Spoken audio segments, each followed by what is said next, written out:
only one that could beat Stacey Abrams. Vernon, can David Perdue defeat Stacey Abrams? No. Why? He cut from the same cloth that Brian Kemp is cut from, John. They're from the same cookie cutter. He doesn't have any fight. Nobody's heard from him in the past year. Where has he been on election integrity? Has he been fighting for election integrity? No. Where has he been on the mandates? Have you heard from him about the vaccination mandates? No. Matter of fact, John, if you look at his video, he literally is using my words verbatim and my message and my issues verbatim. No, he can't defeat me. He just spent $97 million not even an election ago. $97 million, John. 2 bites at the peach, and he couldn't cross the finish line. What does that say? What's the difference between he and Brian? Look at him.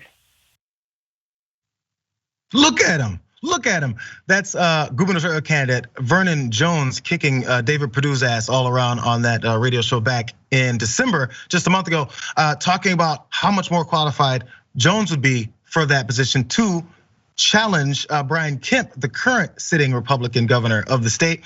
And as we already saw just earlier this week, I think Donald Trump has already made a decision on which one of these 2 guys to endorse, because he's definitely against Brian Kemp, because he needs someone to push his election fraud theory that is still ongoing.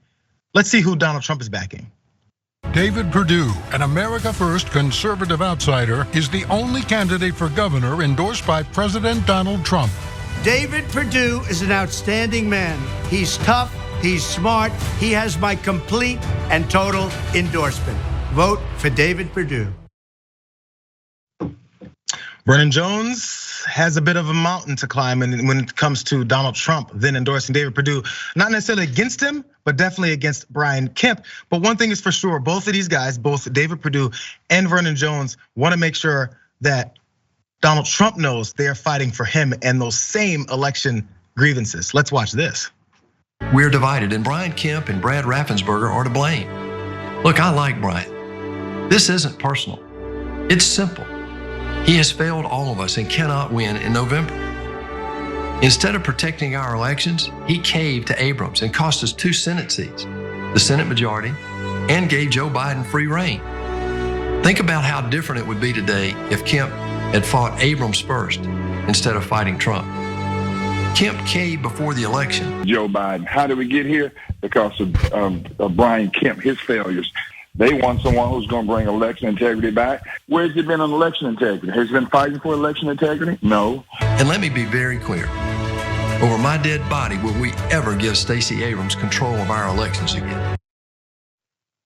What? That escalated extraordinarily quickly. I mean, I thought we were talking about Brian Kemp and how he screwed people over in Georgia, but there's gonna be dead bodies if Stacey Abrams happens to win. It's just not gonna happen in my state. I tell you what, we're not gonna go to some of those implications behind that statement. But anyways, so as of Thursday, this is a bit of the twist now. So as of Thursday, Donald Trump, who is endorsing David Perdue, obviously he can't pull that back. He offered to Vernon Jones an endorsement. How does that work? Only if he drops out of this race and then runs for a congressional seat or maybe something else that's a lot lesser, because he still needs to clear the way and make sure his 2020 grievances are spoken clearly over my dead body. So let's go to some of these details from CNN. Former President Trump, I promise Francesca, I can't wait to get you to respond to this. Former President Trump has offered Georgia gubernatorial hopeful Vernon Jones his endorsement in a congressional contest if Jones agrees to exit the GOP primary for governor to instead run for Congress. That's according to 2 people familiar with this matter. Both of whom said that Trump's behind the scenes maneuvering is meant to bolster Perdue's challenge to incumbent Brian Kemp. As I mentioned, Jones's campaign has failed to take off despite an early entry into the primary last April. And it leaves him badly trailing both of them, Kemp and Perdue. And the latest Quinnipiac University poll showed that Jones has 10% support, and while Kemp led Perdue by 7 points, 43 to 36. So they're thinking if we get rid of this 10 points that Jones has, we can add that to Perdue, and Perdue has a better shot. Maybe he's leading by 10 if it comes out just as cleanly as that. So that is the idea. And before this, Vernon Jones was all in. Before we get to any more of that or how Vernon Jones was responding to this, first, just this whole maneuvering situation, how do you feel about this? Yeah, I mean, Trump thinks that he has the Midas touch, except everything turns to doo-doo, as we all know. Look what happened in the last election in Georgia. Okay, like Perdue was defeated resoundingly, and it's so. I just want to say, let's just talk about Perdue as if Georgians want anything to do with him anymore. This guy is one of the most corrupt insider tradey senators ever, right? Yeah. He introduced.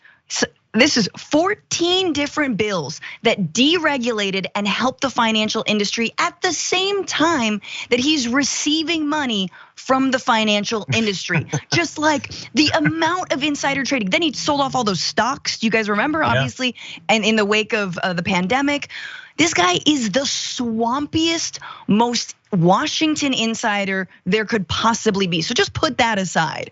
And like the idea that Stacey Abrams, like, oh, if she ever ran elections again, guys, she never ran elections. 100%. Remember what happened? Brian Kemp essentially stole the election, closing down a bunch of polling places in Black and brown communities in 2018, right? Like, Brian Kemp was the one who was willing to steal an election on his behalf. He just wasn't willing to steal an election on Trump's behalf. That's why Trump hates him and Perdue hates him, but just their guy's not gonna win any more handily.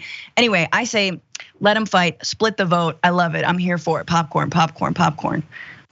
Let's jump down really fast to this last graphic here, you guys, with what Vernon Jones was saying in response, because you wonder what he's gonna do now. And some people are expecting that he's not as hell-bent on that governor race as he once thought. Really fast before we end this now conversation.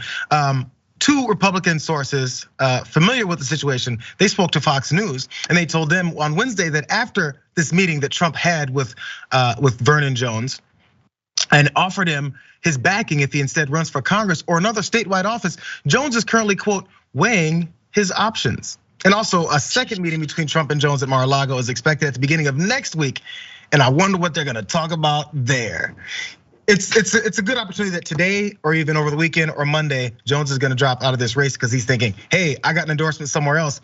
I'm looking for a way to continue to push Donald Trump's message in any way possible because that's politically expedient for me. I'll take it. Because he may see it. We'll see if he sticks with what he wanted to originally, or if he's just gonna take another spot and spread Donald Trump's gospel along with David Perdue, and they'll work kind of side by side, just in different positions. We'll see where it goes.